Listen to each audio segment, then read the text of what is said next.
This session begins now.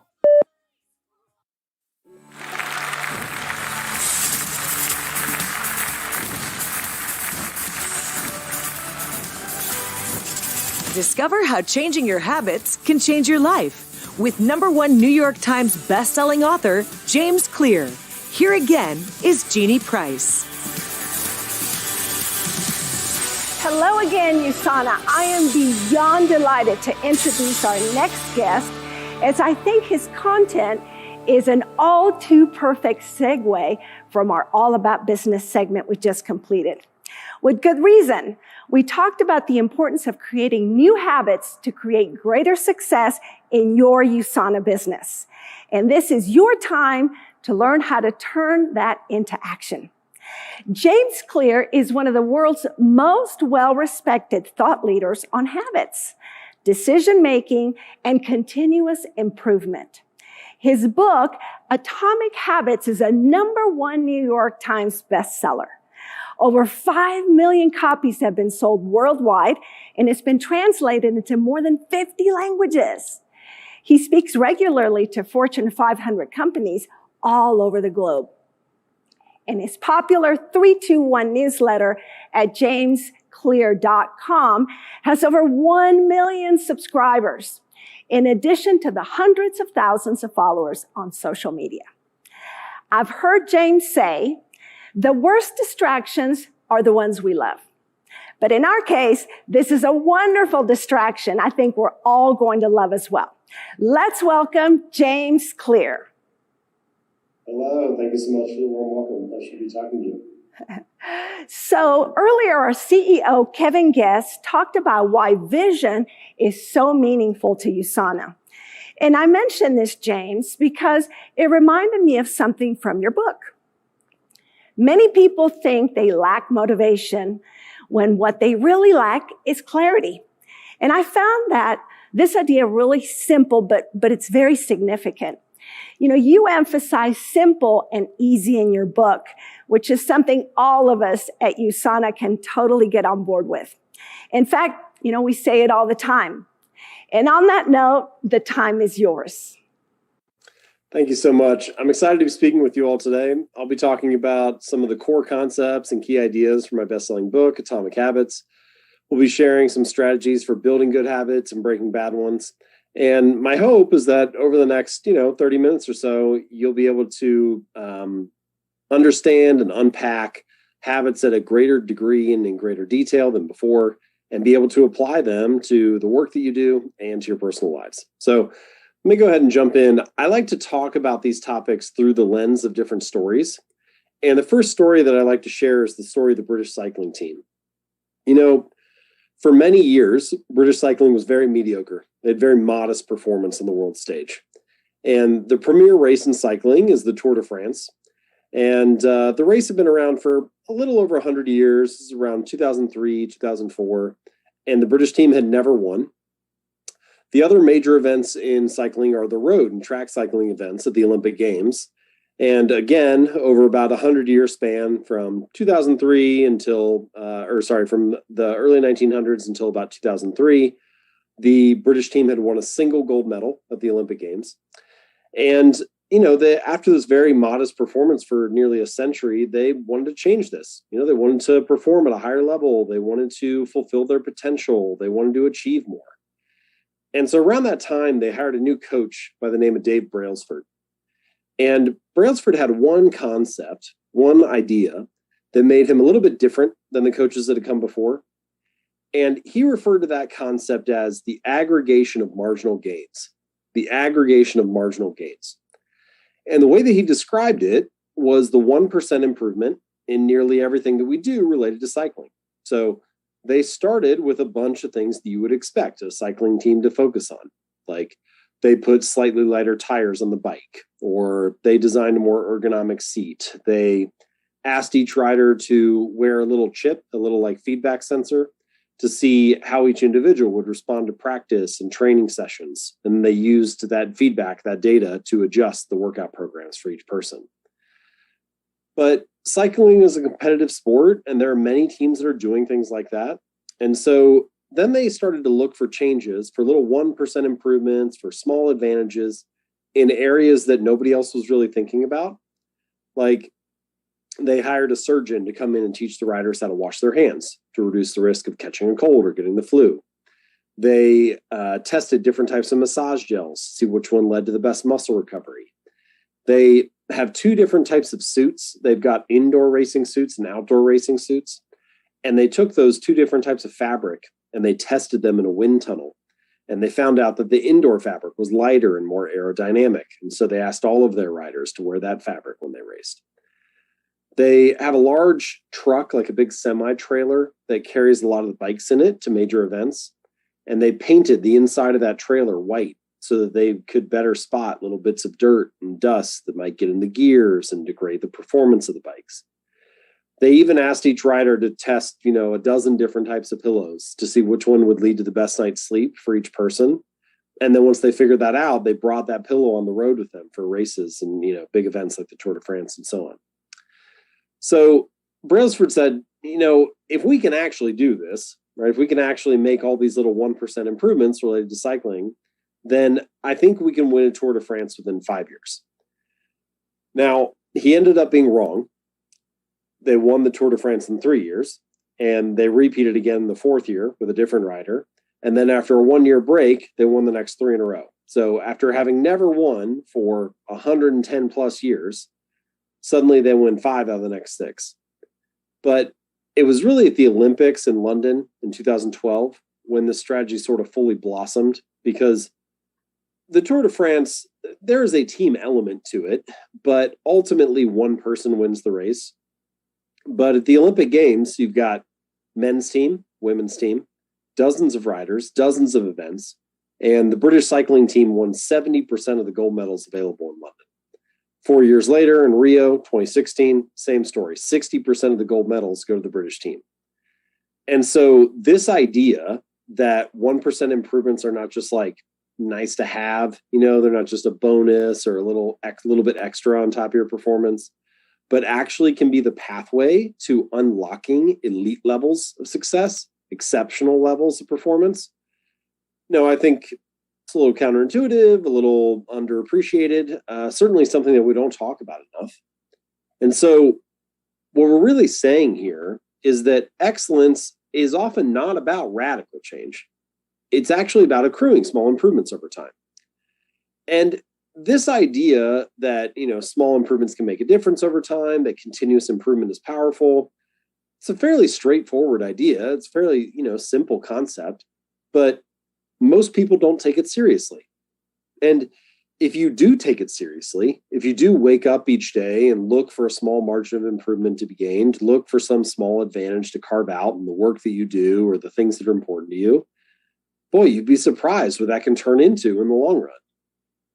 I like to visualize this concept in a couple different ways. So this graph is one way to visualize it. So what this graph is showing is if you get 1% better each day for a year, so 1.01 to the 365th power, you get 37 times better by the end of the year. And if you get 1% worse, 0.99 to the 365th power, you drive yourself almost all the way down to zero.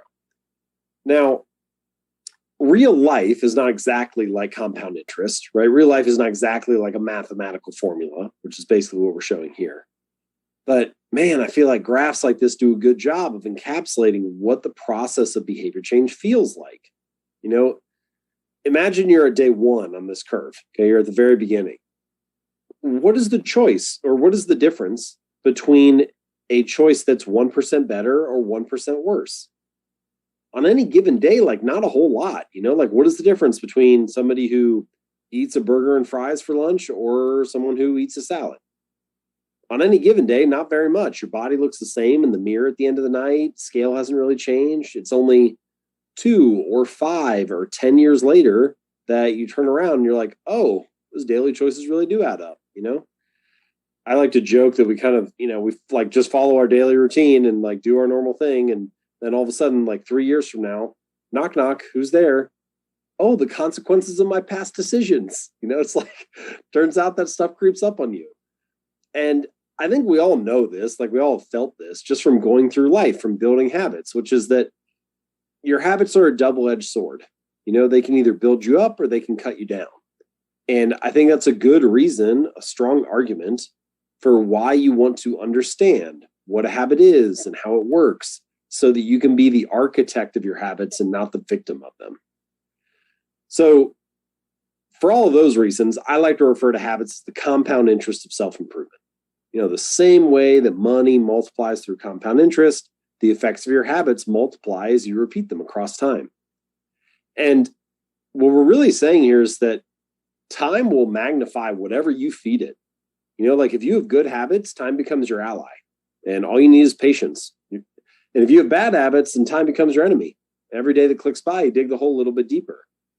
So this is sort of the first big idea that I'm trying to get across today, which is an encouragement to focus on trajectory rather than position. There's a lot of discussion about position in life. What is the number on the scale? How much money is in the bank account? What is the current stock price? What are the quarterly earnings? All these measurements, all these metrics for where we're at right now. And measurement can be useful, but what I'm saying is just for a second, let's set the numbers to the side and instead focus on our trajectory. Are we getting 1% better or 1% worse? Is the arrow pointed up and to the right or have we flatlined? Because if you're on a good trajectory, all you need is time. But if you're on a bad trajectory, even if you're in like a pretty good position right now, it's not going to end well. So this is kind of the core idea of getting 1% better. It's focus on this mindset, this approach of emphasizing trajectory over position. Now, if you buy into that, then, you could say, all right, fine. 1% changes, I can see how they can add up. I understand how continuous improvement can be meaningful over time. But if they matter so much, if these like small improvements can be so powerful, how come more people don't make them? Why is behavior change hard? We have all these like common narratives about how difficult it is to change our habits and shift your performance. And one of the common answers is something like, well, maybe if you really wanted it, then you would do it, right? Maybe if you had more discipline or grit or willpower, persistence. And I don't want to totally dismiss that because certainly discipline and grit and willpower are very important qualities in life. But I don't know that that answer is quite right. I think many people, certainly most people watching this presentation right now, genuinely do want to perform at a high level, genuinely do want to fulfill their potential, genuinely do want to achieve more. So what I would say is, look, if you're struggling to improve, the problem isn't you. The problem is your system. We don't change, not because we don't want to change, but because we have the wrong system for change. And I think we could even go a step further and say, listen, you don't rise to the level of your goals, you fall to the level of your systems. So often in life, we're told you need to 10x your vision, you need to want it more, you need to be more ambitious, you need to, think bigger. But the truth is setting the goal is kind of the easy part. I'm an author, right? So I could set a goal to sell 10 million books. It took me like 3 seconds. The goal is not the hard part. The hard part is executing on a system of behaviors, a collection of habits that carries you toward that goal. And there's sort of this like funny little thing, strange little dynamic in life, which is that usually in most domains, the winners and the losers have the same goals. The people who are succeeding and the people who are struggling, they want the same things. So like take the British cycling team, for example. Presumably, every athlete that competes at the Olympic Games has the goal of winning the gold medal. Right? The goal is not the thing that separates the difference in their performance. Or say you have a job opening and 100 people apply for the job. Presumably,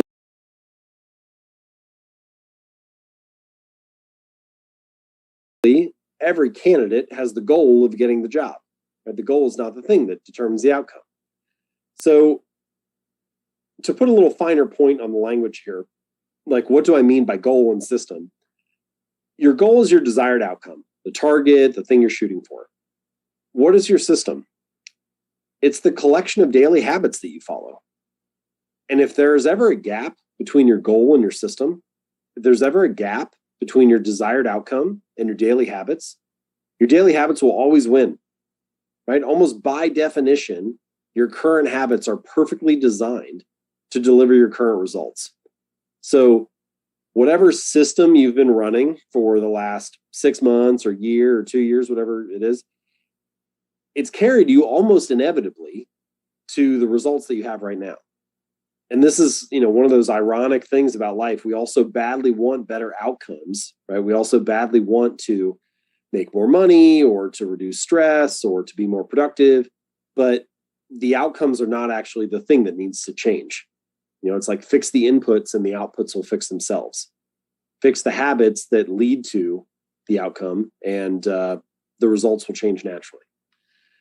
Now, I'm setting this up kind of like a dichotomy, right? But of course, what we actually want is an alignment between your desired outcome and your daily habits, to have an alignment between your goal and your system.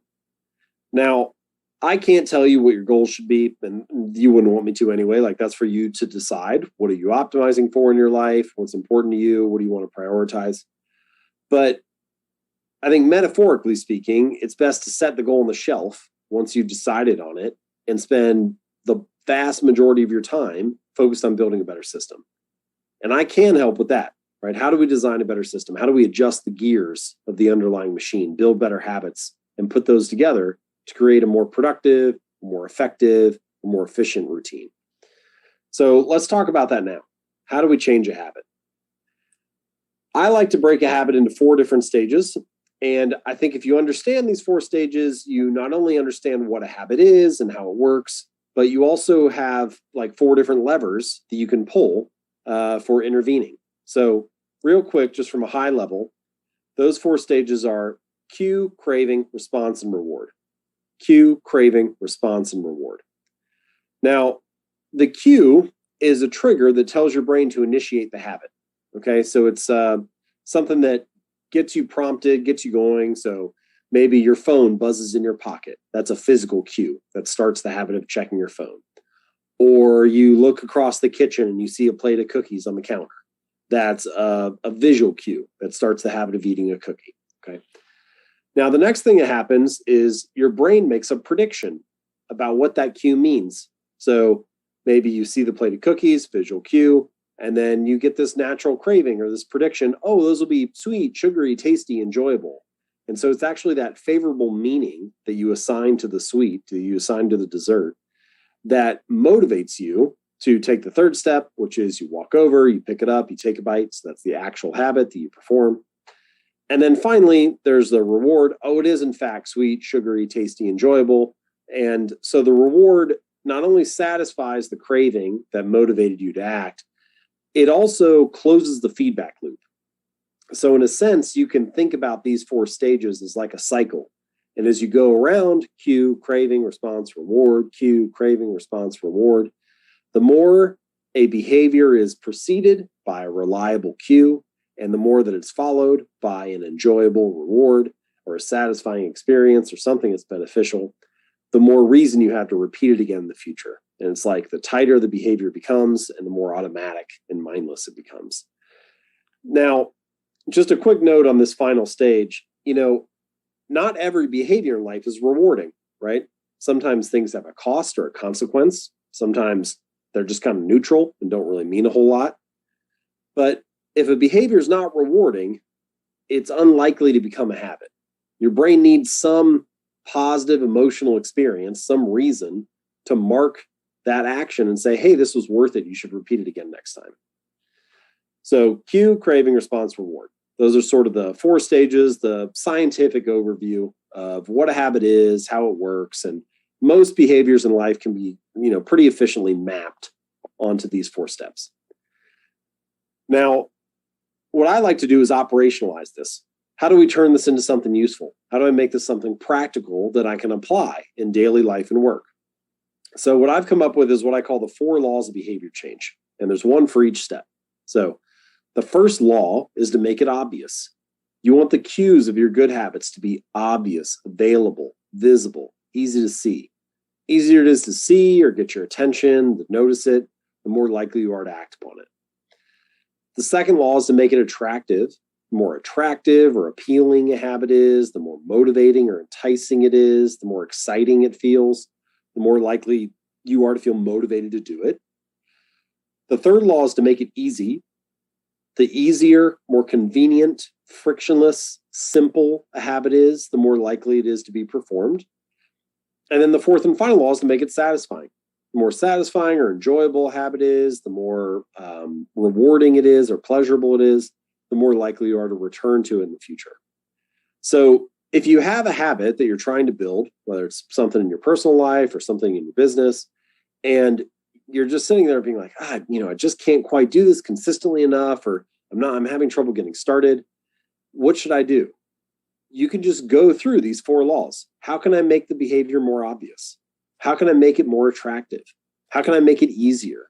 How can I make it more satisfying? And the answers to those questions will help reveal different actions you can take, different improvements you can make to make it more likely that you'll build a good habit and less likely that you'll slide into a bad one. Now, I do want to mention that these 4 laws, with the overview I just gave, that's like the high level overview for how you build a good habit. If you want to break a bad habit, then you just invert those 4. So rather than making it obvious, make it invisible. Unsubscribe from emails. Don't keep junk food in the house. If you're trying to follow a diet, don't follow food bloggers on Instagram, right? Like, just reduce exposure. Rather than making it attractive, make it unattractive. Rather than making it easy, make it difficult. Increase friction, add steps between you and the behavior. And rather than making it satisfying, make it unsatisfying. Layer on some kind of cost or consequence to the action. So that's the high level overview for breaking a bad habit. Now, what I want to do is give you a couple examples here, just for the sake of time. Unfortunately, I won't have time to go through all this in detail. Of course, Atomic Habits, the book, covers all this in much greater detail, but I do want to give you just a few examples of what this might look like in practice so that you can see how would you apply this for building good habits. So let's talk about the first law, making it obvious. Massachusetts General Hospital is a large teaching hospital in Boston. And there's a researcher there named Anne Thorndike, and she had an interesting question, which is, can we change people's behavior without motivating them, without increasing their willpower? In fact, we're not going to talk to them at all. So what she and her team did, they went into the hospital cafeteria. So here's a picture. Here's a picture drawn to scale. So this picture here, the gold shaded boxes are different refrigerators that have Coke, soda, juice, different drink options in them. And then the 2 dark boxes on the sides of the room, those are smaller refrigerators that have water. And then all the other shapes are different food stations, food buffet lines, and so on. Now, what the researchers did was they went into the hospital cafeteria and they added water. So they added water to the main refrigerator. So there's still Coke and soda and juice and so on. And then they also added a couple of these little rolling carts around the different food stations, and those had water in them as well. So essentially, they just increased the prevalence of water in the environment. All right, what happens 6 months later? 25% more water is sold, 11% less soda. And, whenever I come across a story like this or a research study like this, I refer to them as like environment design studies because they're reshaping the way the room is laid out. And I always find it interesting, like, say you went up to somebody in that room and you're like, hey, why are you drinking water? You'd be like, what are you talking about? This is what I wanted to have. Like, why'd you drink a Coke? This is what I felt like buying. But the truth is, some percentage of them chose that option just because of how it was presented to them. And this is one of the most overlooked drivers of your habits and behavior, which is the shape of your physical environment. The items on your desk at work, the things on your kitchen counter at home, the way your living room is laid out, like all of these spaces where we live and work, they exert an influence on our behavior. And if you want to change your behavior, it is often best to start by changing your environment, by priming the rooms and the spaces where you work in. One thing you can do is just think about one habit that you're trying to build, and then walk into the rooms and look around, the ones where you spend the most space, where you spend the most time throughout the day. And then ask yourself, what behaviors are easy in this room? What behaviors are obvious in this room? What does this space encourage? What is the path of least resistance? And you'll often notice a few different things that you can do to make it easier to follow through on the behaviors you want to build and to avoid some of the behaviors that maybe you're sliding into that you'd prefer not to do.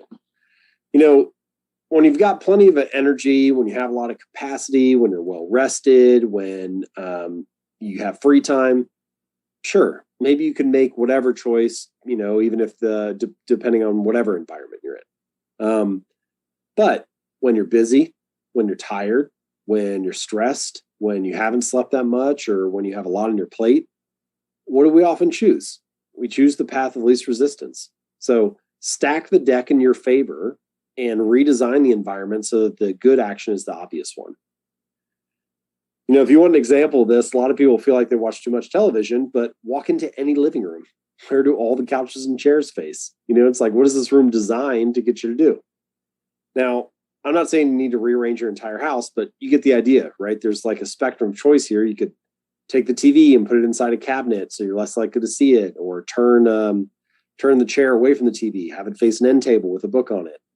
And no individual choice like that is going to radically transform your behavior, but collectively, it can make a big difference. All right, so I think you get the key takeaway here, which is if you want a habit to be a big part of your life, make the cue a big part of your environment, make it obvious. Okay, so that's the first law, making it obvious. Second law is making it attractive. Unfortunately, we don't have time to go into that one in detail, but I do just want to mention one thing about making your habits attractive, which is it can depend heavily on the social environment, on the people you're hanging around with. And I think one of the punchlines, maybe something you can take away with you, is you want to join groups where your desired behavior is the normal behavior. Because if it's normal in that group, then it's going to be very attractive, very motivating for you to stick to it. All right, so the third law, making it easy, I do want to offer another little example here. So each morning, there's kind of a moment that shapes how my day is going to go. Let's say it's like 9 a.m. and I go into my office and one of two things happens. Either I open up Google Docs and start writing the next article I'm going to work on, or I go to some of my favorite websites and check the latest sports news.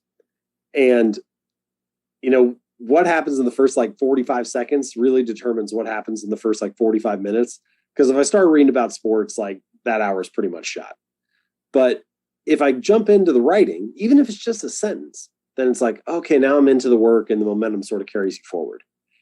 And the hardest part is that first movement, that first action.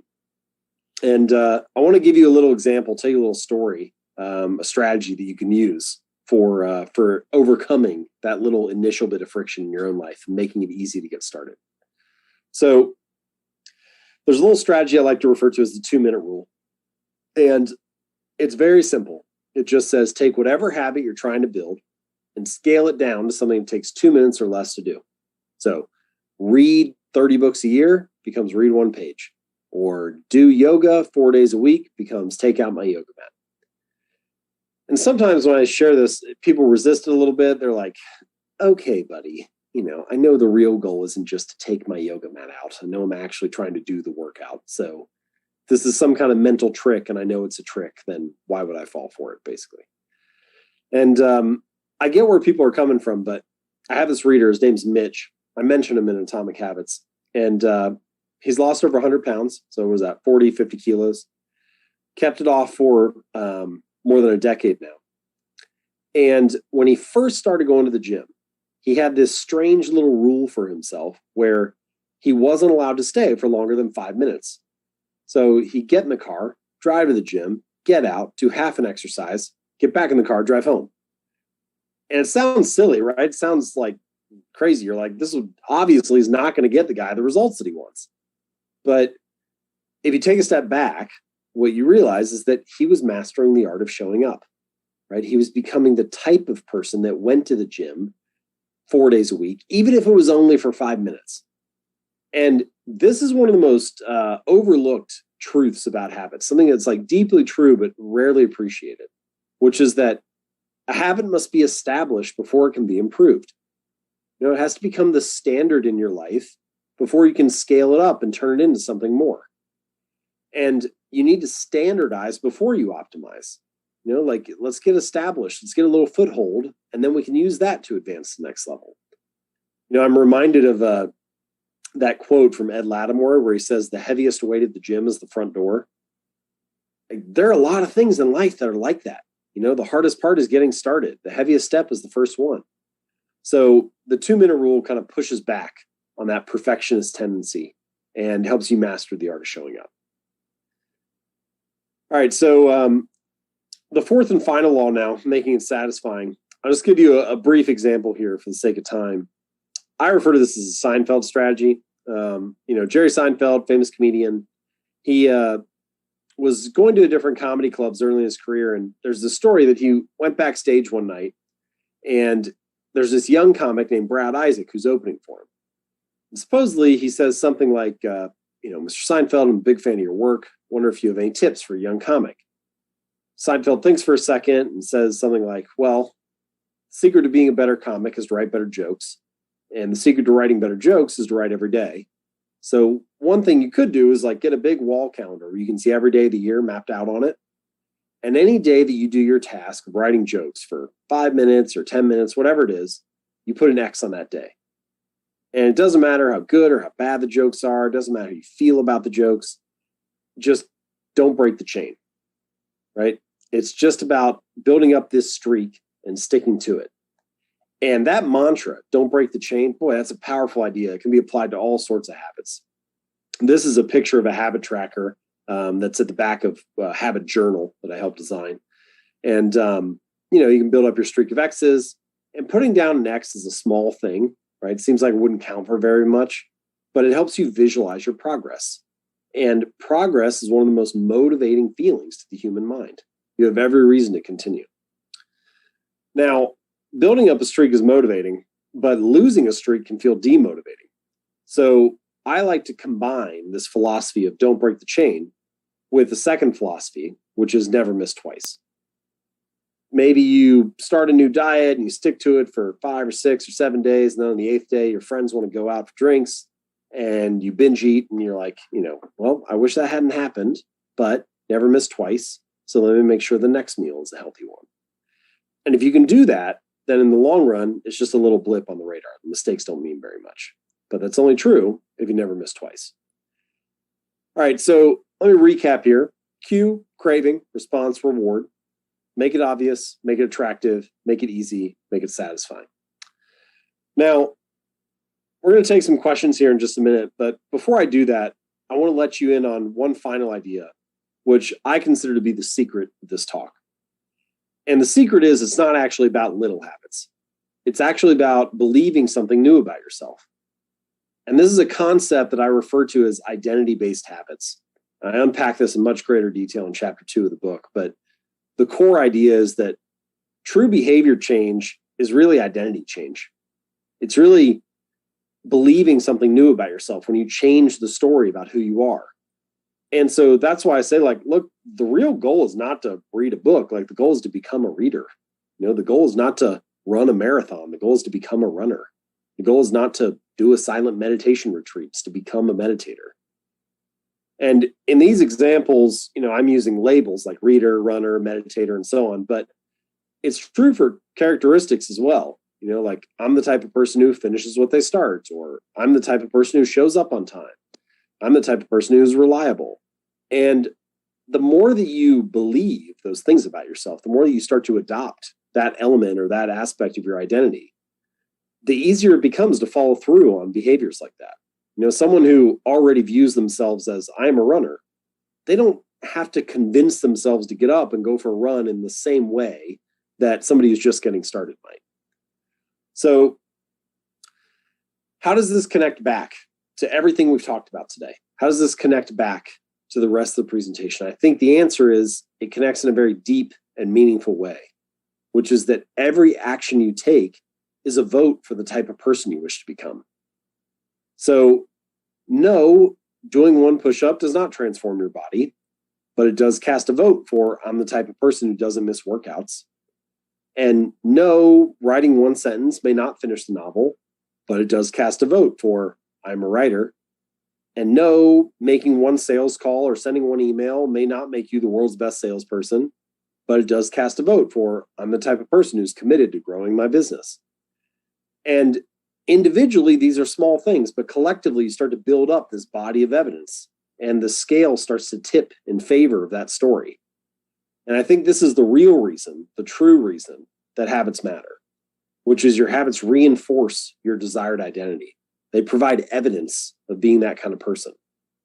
And this is a little bit different than what you often hear. You often hear people say something like, fake it till you make it.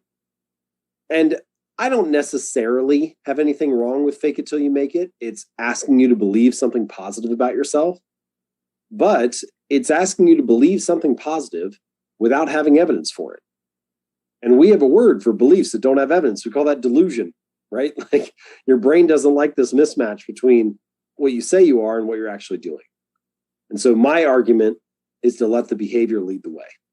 To start with 1 minute of meditation or one phone call or one push-up or whatever it is, and to let that one small action be evidence that you were that kind of person.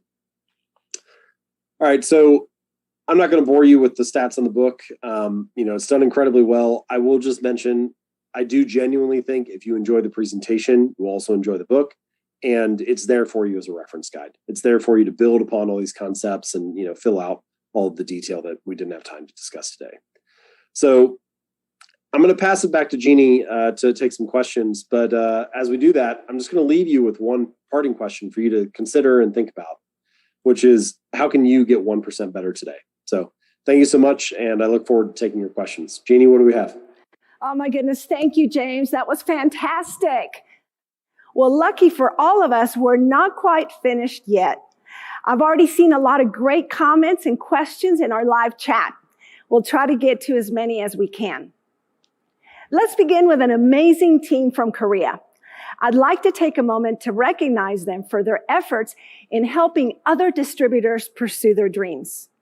Because of their hard work and dedication, they have earned the distinction of being named Asia Pacific's #1 income earner.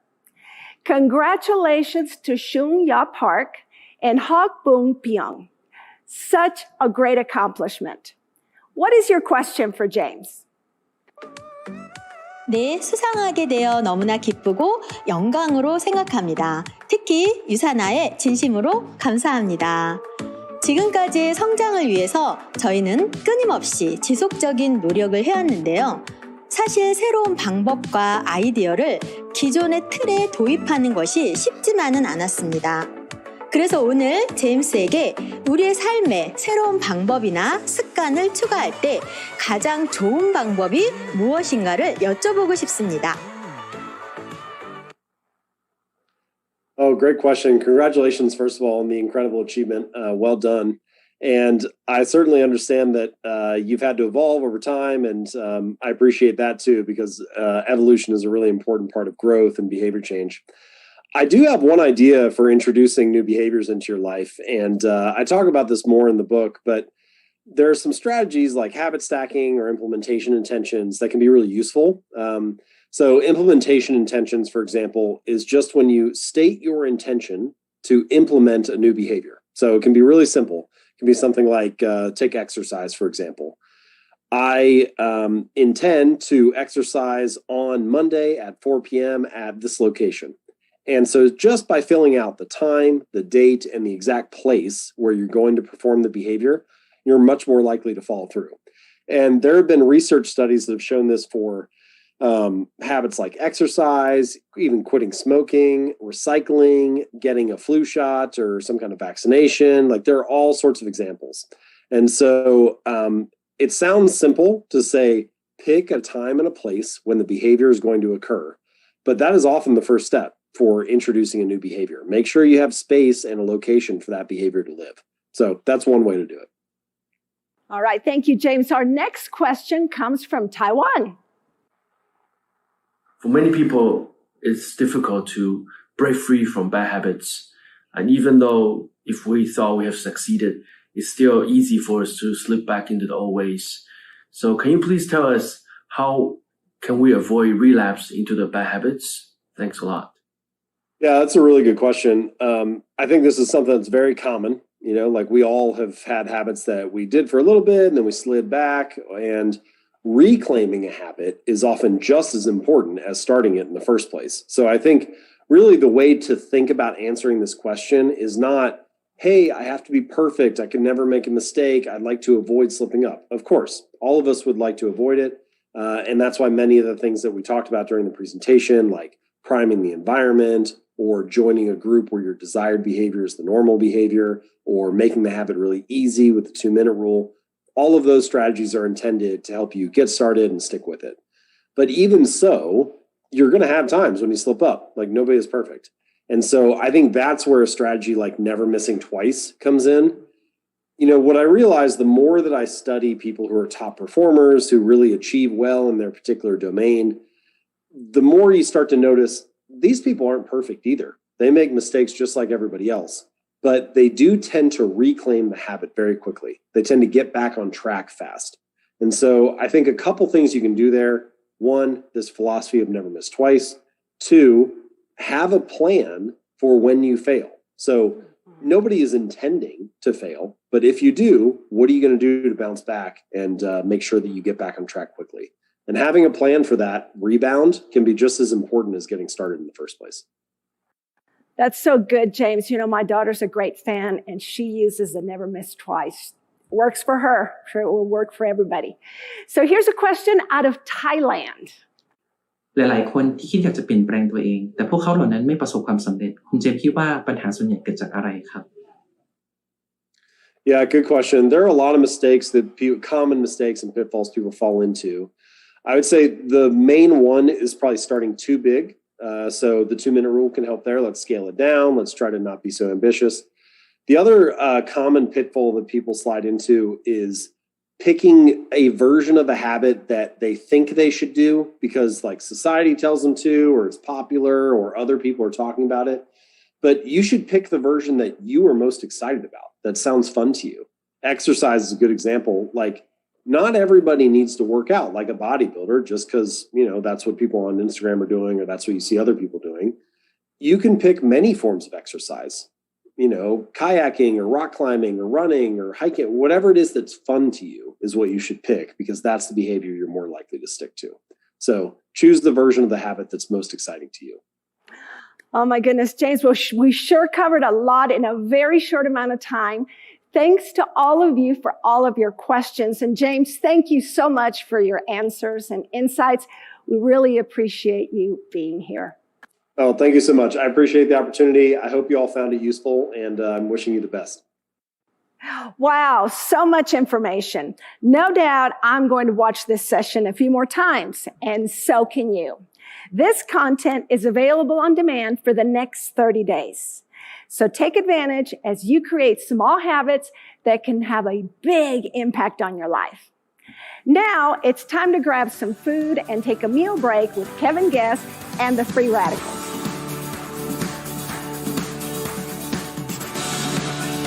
This concludes your USANA Live